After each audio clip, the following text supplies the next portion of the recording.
What's going on, world? It's the KayFabeyBaby NRW Ring Generals Podcast. I am Kuya P, and I'm joined by Webster Style. You are now getting the living legends of the NRW podcast. We're not the House of Black when we're missing Sean Mongold. Sean right now is enjoying himself down at Raleigh for the I forgot the name of the con. Galaxy Con with our pal Maki, his lovely wife. Shout out to the two of them. But when they're gone, you're getting the living legends, the FTR of NRW. Webster Style and your boy Kuya P, man. What's going on, Webster Style? I'm good, man. Just trying to get back in the swing of things. Love it, man. Well, I was just trying to think which one of us is Dax and which of one of us is Cash Wheeler. I don't know. I'll take either or. I do have the bald head. Yeah, so. That's true. That's true. Okay, that makes it easier then. They're both awesome. All right, brother. As we've been talking in the past, you know, we're still playing catch up. But we're always tuned into the dirt sheets and what's going on. I did, as I was telling Webster Style right before we got recording, y'all. I did see the most recent Raw of this week, as well as NXT with Cora Jade and Dana Brooke battling it out. Some good stuff going on. What do you know from seeing the dirt sheets that have kept you happy? I'm loving the Judgment Day stuff personally. Yes, I like that there's like this bloodline. Jay and Romans are about to go at it at SummerSlam with like bloodline rules or something, or I don't know what they're calling it. It has some kind of shtick tied to it, like Samoan rules or some shit. Is it for the championship? I don't know if it's for the championship / to be the new tribal chief. Okay. Which is also the crazy thing about it. Yeah, it's like tribal rules or some shit. Yeah, that's what it is. Yeah. I knew about the tribal chief part, but I missed if it was for the title or not. So that would be interesting. It would be interesting if they put the belt on him too. That would be something. I'm hearing some things, some grumblings, and there's like a segment, because again, I'm trying to catch up, y'all. Solo was like at the time when they're supposed to like sign the contract. This apparently happened on SmackDown that I haven't seen yet. Right. Jay tore it up. He was like, "No, we're doing tribal." Yeah, I saw that. Yeah. And for to be the new tribal chief, so Roman actually took the thing off. He had the belt down, put the belt down, took the ring, not the red, the red, the lei, took the red lei off because that symbolizes the tribal chiefdom, and put that on. And that at some point Solo picked it up, and it's getting good, man. It is. The bloodline storyline has just been the best, dude. I just hope they don't cuff up the ending. I just hope they don't cuff up the end. That is my biggest fear with this whole storyline, because I will say it's gotten long in the tooth at times, where they found ways to come back and reinvigorate it again. Because it's funny, because you almost forget Sammy was even a part of this whole storyline, the way it's turned now. And no, I think he was the catalyst. So I think if you're just now jumping on, you might be a little lost with that, but no, I think there's some greatness, and I'm curious how that's gonna when they find themselves back into the fray, messing around with all that. Right. But man, it's been good. But I've been hearing some rumors. I don't know about you, and I'm curious of your thoughts about this. That this could be finally getting, especially now because of the strikes in Hollywood. Shout out to my fellow SAG-AFTRA. I'm with y'all. Support WGA. Support SAG-AFTRA. But because of that's a lot of our wrestlers turned actors. They're pushing them away, and the rumor mill is Rock might be getting involved with his bloodline come SummerSlam. What do you think about that? It's perfect timing. They can't do much right now because of the strike. So it's a gateway for Rock to come back and actually be involved with this. Yeah, I am hype as fuck about that. I ain't gonna lie, because we wanted this for WrestleMania, man. Right. Right. And it was even rumblings about. I guess always the rumors of The Rock showing up and being involved in the storyline. But obviously, when we get to one of the big 4 pay-per-views, those rumors always heighten as well. It's perfect timing with everything going on in the entertainment industry. And that's one of the reasons I think Samoa Joe is back a lot more for ROH, because they had a plan right. For that. He would be out promoting Twisted Metal right now, which I need to watch. So that was one of the things. I love to see that. Yeah, that looked really awesome. So I've heard good things about it. But he's back now, and they had to rejigger things with that because they expect him to be gone for a while with the promotion for Twisted Metal and everything over the next couple of weeks. So a lot of people who have dual careers, we may see them in the ring a lot more over the next few weeks, depending on how long the strike goes on for. And I with regards to the strike, this is some bullshit, and people need to be paid. And if Iger could sit there in his luxury wherever he is and talk about it's unfeasible, but he gets what 60 million, whatever the hell he gets. That's paying the actors and the writers what they're worth is a small drop in the bucket for these companies. If he and others can afford to make what 8-9 figures every year plus stock options, come on now. That's ridiculous. That's my piece on that. But yes. Let's get back to some wrestling. So yeah, it would be really interesting if The Rock does come back. But my question is, again, not knowing how long the strike's going to last, and if he does come back, how will he play into that long term? Because I don't think a Rock involvement can be short term, because it would be really cheap if that was to happen. So there's an air of uncertainty there because of the strike. How long can he actually be written into the storyline? Very true. Very true. It was just a silver lining in my chaos as a union actor, and again, pro-union for my brothers out there. But it was a silver lining with that, hey, this could possibly happen. But you're right. You're exactly right, though. We just don't want it to be a one-off. It needs to be a little bit more involved in a build-up and some because how close are we to SummerSlam? That's like the next big pay-per-view, right? That's next week, I think. Crazy. So yeah.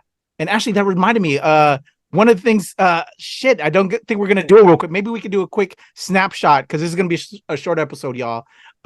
We need to go over it's NXT Great American Bash this weekend, man. Yeah, that's right. So I need to pull that up real quick so we could do some quick picks for that, man. We gotta give the people I guess we could talk about NXT at the same time then. Yeah. So I'll hold that off for a second. So again, Cora Jade, Dana Brooke, we'll get into that with more of that, but that was cool. A lot of stuff going on, but I don't know, not NXT related, well, not Great American Bash related, but real quick, Trick Williams. There was some posts, I think, recently, Trick, Mello, Bobby Lashley, Street Profits, man. Yeah. That just like, bro, we have the Great Samoan Bloodline right now. Yeah. But for Black wrestling, man, that would be an amazing tandem. And bring back Hurt Business. The brand new Hurt Business. Oh, and with MVP, shout out to MVP, because he is the man responsible for the Hurt Business. That just is gold eventually that I hope that they mine. You know what I'm saying? And I think that would be another faction where, again, you don't need titles to tell good stories. With the group of men that you have there, Bobby, you need to put a title on just because he deserves to have a title and have a good run with the title. But the rest of them, there's so many different directions. Mello's a young superstar. Oh, yeah. There's so many different directions you can go in with them. Especially we've seen a lot more of this cross-pollination between, let's not even say the main roster anymore, because they are finally treating NXT in some respects as the main roster, at least equivalent to, especially with a lot of things they've been doing with superstars moving over to that brand. And I think in many respects have helped elevate it even more. Not so much, AJ went down there, he was against Grayson Waller, what's his name? Dolph went down there for a hot second. But now you got Dana Brooke, who's down there pretty much permanent, which, again, Dana Brooke is not a superstar, but she's a name that's been on the main roster for a while. And I've always liked Dana Brooke. I never feel like she got her shine, and she has gotten a lot better in the ring since she's been there for a good 5 years now, something like that. Yeah. I mean, she's been there for a while. So she's gotten a lot better. Say what you will, I have never liked Baron Corbin as a character, but I will never ever knock his work ethic. I will never ever knock his abilities in the ring and his talents as a performer. I'd say Baron Corbin is like the lower mid card Miz, just with no titles. like his promo from last week. He's safe. He's reliable. He never gets hurt. You know, he is somebody who is consistent in the ring, who has been consistent since he got pulled up from NXT all those years ago.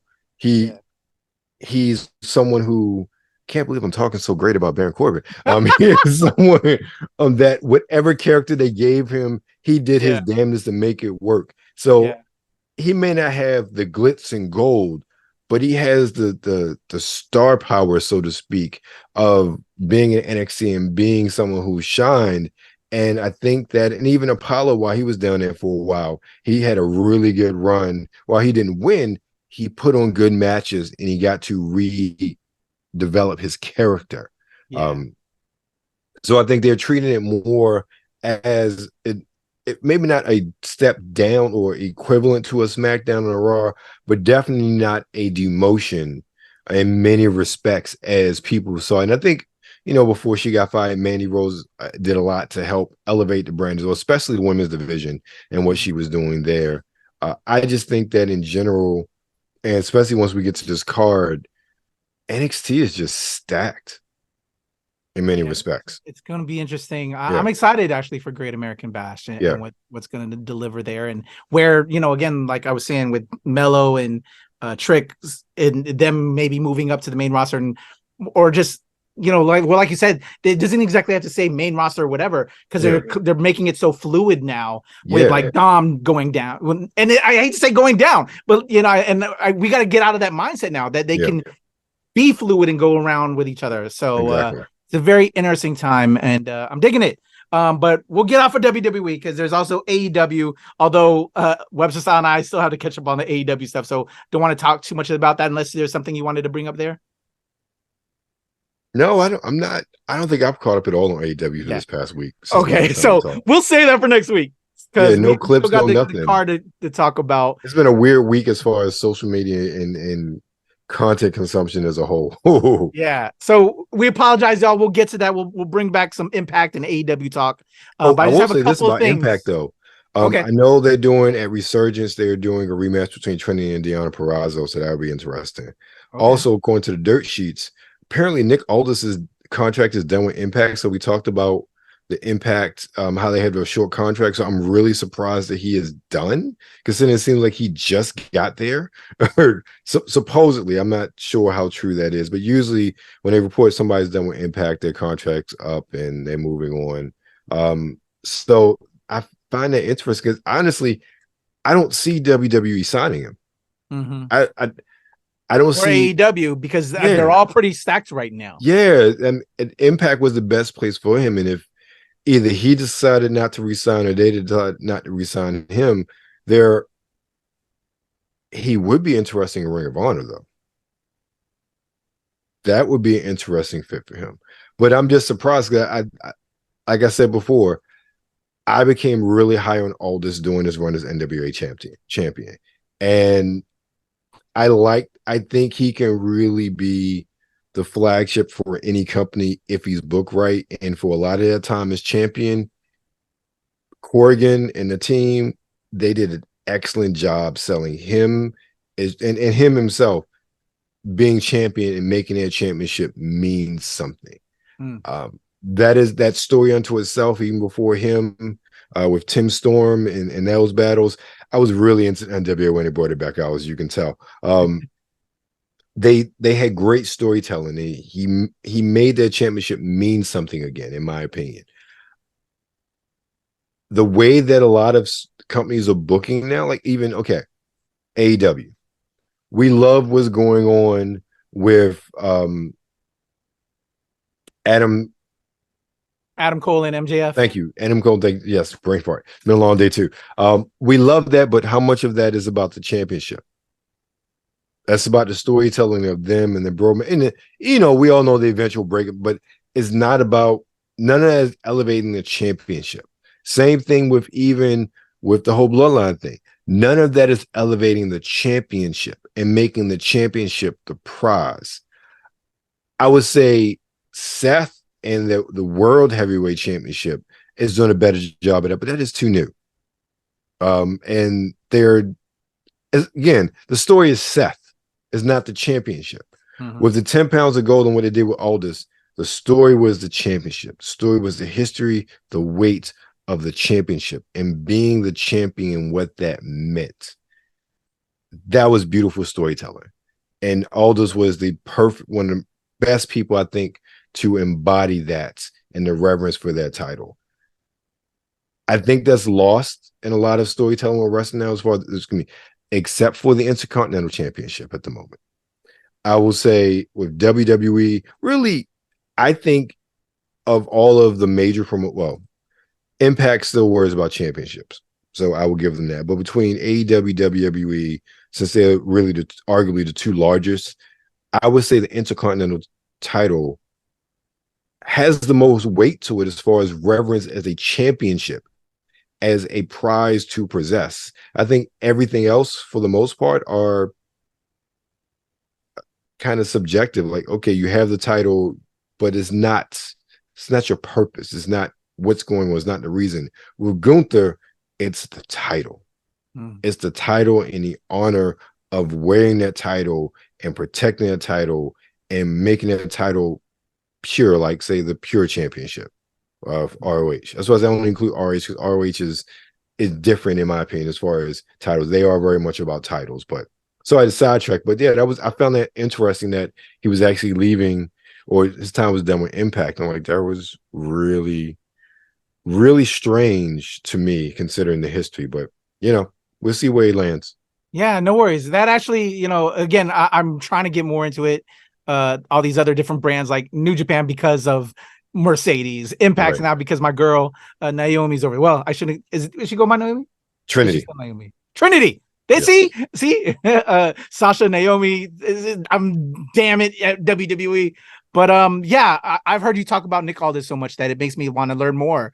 And when you see wrestlers like that, as longtime wrestling fans, like how that appreciation is, as you said, with like Gunther and the title, that makes me interested about Nick Aldis as a wrestler, not knowing too much about him, but that he's carries that same kind of weight with you as well. That like makes me intrigued as a wrestling fan, and because I know how much of a wrestling fan you are as well. I love that. So while I'm in that dark side of thought and not knowing too much, I think that's a great segue. Yeah. Dark side of wrestling, so again, Webster Style and I have a lot of catching up to do, but there's other alternatives that us as wrestling fans are enjoying because wrestling is reaching out into other things. We have reality shows in wrestling, as we all know. We have Heels, a new show that I actually am really psyched to get into at some point because one of my friends is one of the actors on the show, plays one of the Rooster.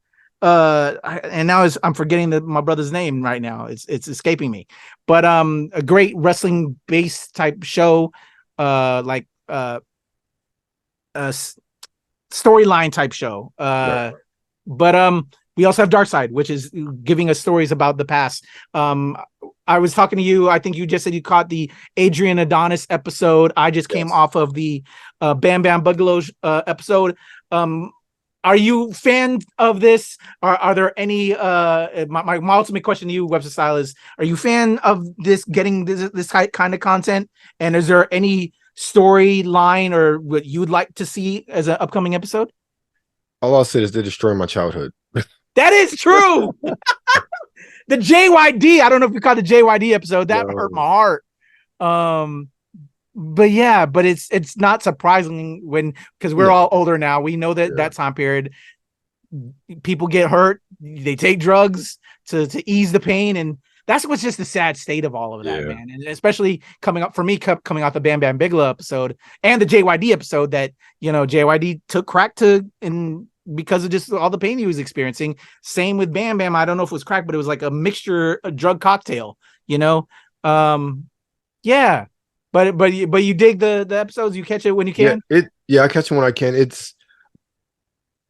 They're fascinating. I love seeing them as real people.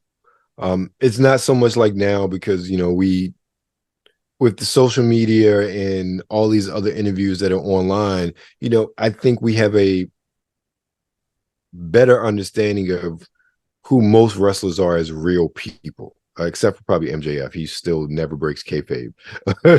But going back to when we grew up, we never saw them as real people. Kayfabe never died as far as they were concerned.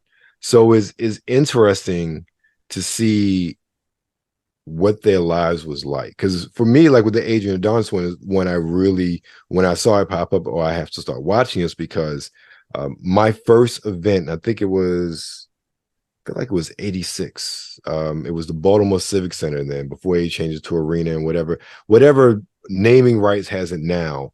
I saw JYD, and the main event was Hulk Hogan versus Adrian Adonis. I never forget that. Wow.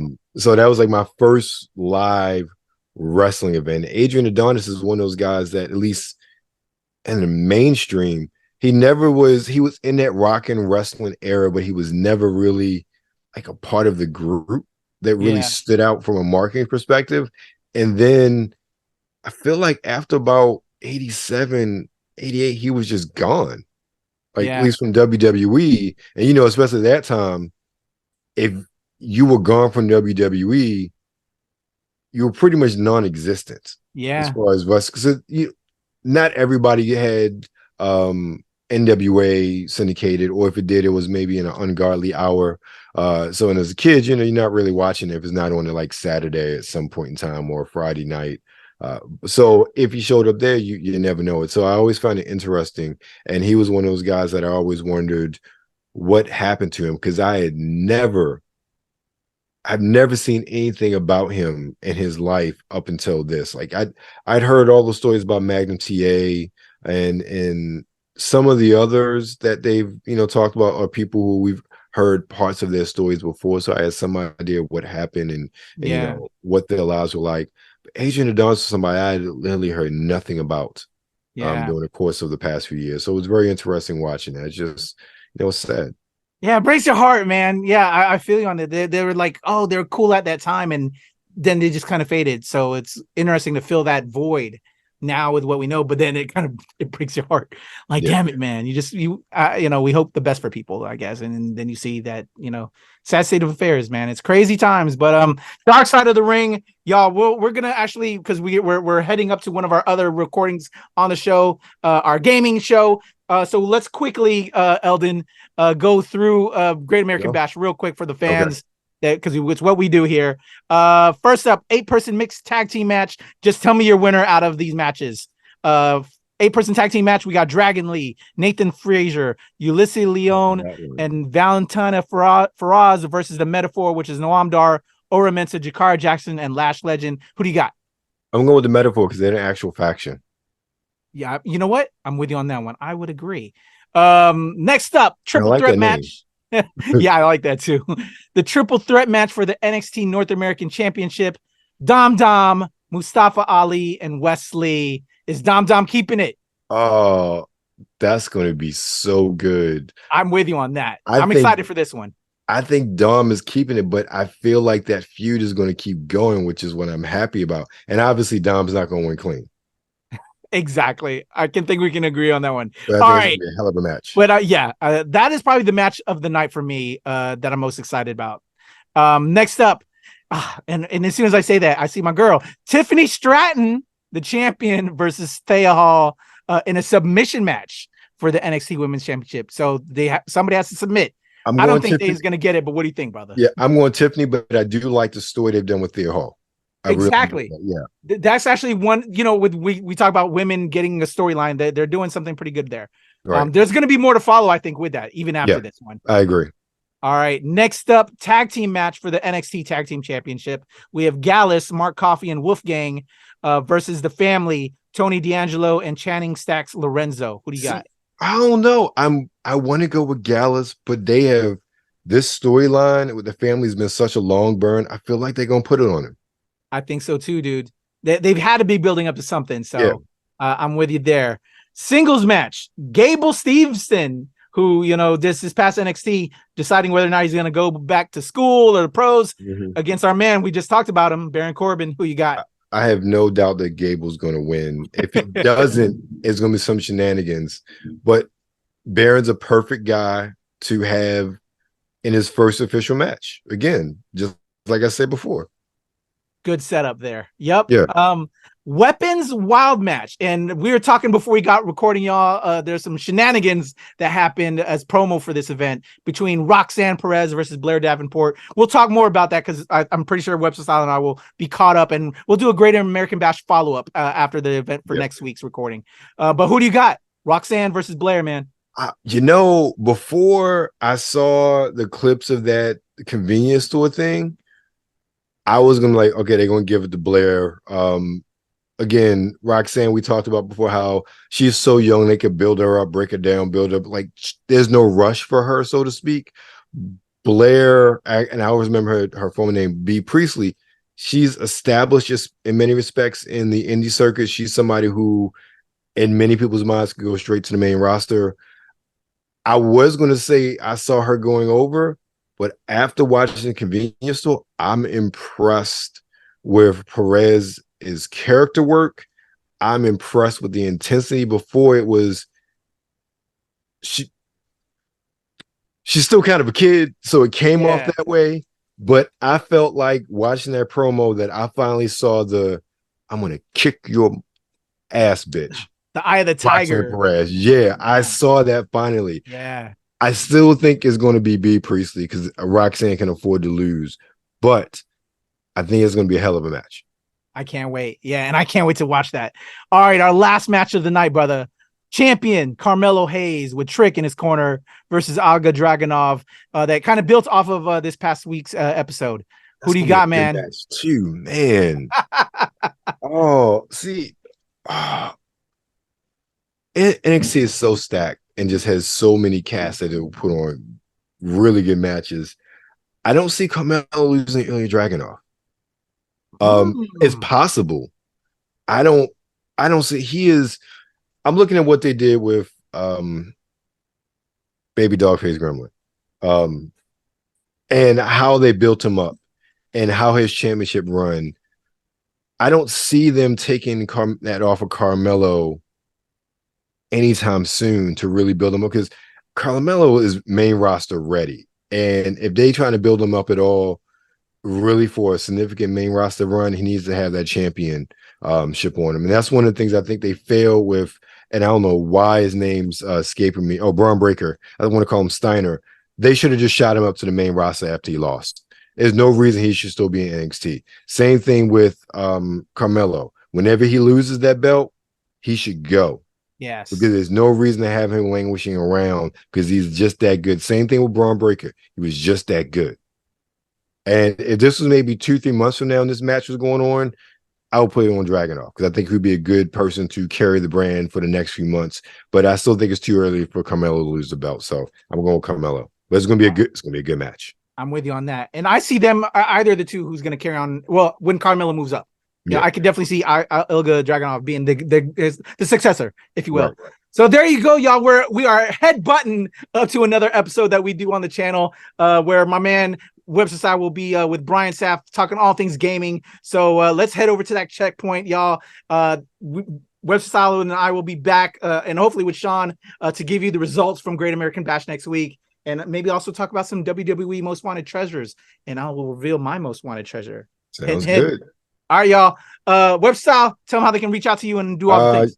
You can find me everywhere on the internet, Webster Style, YouTube, Webster Style Magazine, TikTok, _Webster Style, Instagram, and Twitter, or X, whatever they like to call it. Now, Webster Style, and of course, anything and everything is Webster Style can be found at websterstyle.com. There you go. Follow my homie Webster Style. And for me, I'm on X, Facebook, Instagram.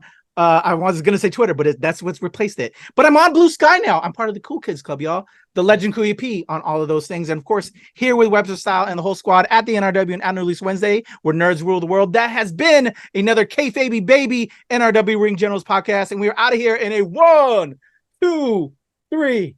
You come in my face, I'm gonna fight you. Well, you're not gonna bust a nut anytime we're in the ring. I'm gonna get off by cranking your knob just a little beyond the breaking point. When I get my hands on you, I'm gonna eat your ass like a pot of collard greens, baby. I'm gonna stretch his ass like it's never been stretched before. You can hide behind that commissioner stuff just so long until I jerk a knot in your ass. And if you don't think I'm big enough, then you grab a hold of me, and you'll know that I'm growing, my man. Within your hands, I will get as big as I need to be to do the job on you. All right, just jerk Helmsley off. There's one part of our bodies that's soft, and it ain't soft all the time, if you catch my meaning. I'm gonna come on you like nobody's ever come on you before. Just you and I getting it on like two men should do. Oh, no! That's it, Corey boy, and I'm coming hard.